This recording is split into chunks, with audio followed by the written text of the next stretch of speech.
Welcome to Business Surgery, where we dissect client problems and challenges to help them make more money, give them some more certainty and increase their financial awareness. Now, you may or may not have heard something called Making Tax Digital is the government's way to improve the digitisation of the tax space. Now, if you are self-employed, part-time or otherwise, if you earn money as a landlord, that's condition 1 satisfied. Number 2, you have to be registered for self-assessment. If you're not registered for self-assessment in the 24-25 year, it doesn't apply to you for April 26 onwards. And thirdly, it's what's called qualifying income.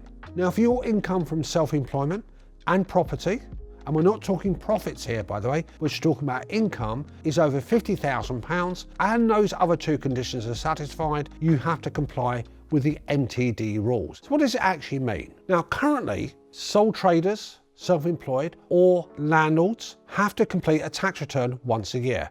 That hasn't gone away. However, HMRC now want you to submit 4 returns during the year. You can do those on a March, June, September and December basis, i.e. a calendar year, or you can do it to align with the income tax year itself. You have to use what's called MTD compliant software. What is it you need to actually disclose? What you need to disclose is a summary of your total income and your total expenses. No involvement for those accounting figures that get changed. You do that at the end of the year. So let's recap and summarise what happens. Number 1, you have to be registered for self-assessment. Your qualifying income is over £50,000.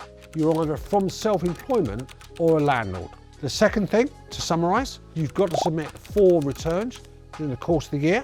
And lastly, when it comes to the end of the year, you still complete your tax return in the normal way and make any weird adjustments that you've got to.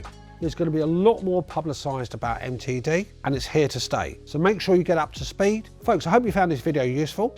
If you have, hit that subscribe button and keep in touch to get more content like this. Check us out at ihatenumbers.co.uk. Until next time.